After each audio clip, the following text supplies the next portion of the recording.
How are you friend? Hope you will fine.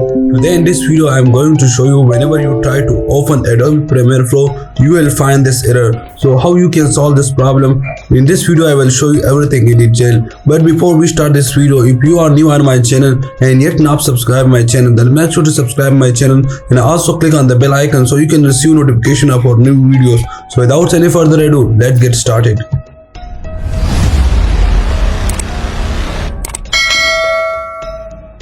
So you have to simply click on the window defender icon. Now you have to go to virus and threat protection. Now simply click on the manage setting. Now turn off the real-time protection, cloud deliver protection and automatic simple submission and click on the yes.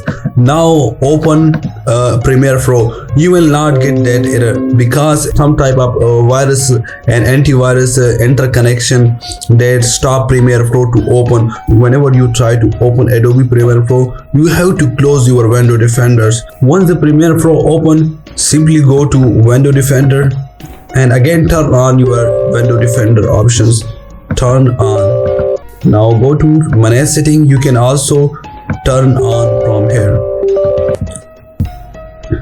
Boom, your Premiere Pro has been opened without showing that error. So I hope you guys will like this video, and if you like this video then make sure to share with other peoples, and for more videos make sure to subscribe our channel. Have a nice day. Thank you for watching this video. See you in the next video.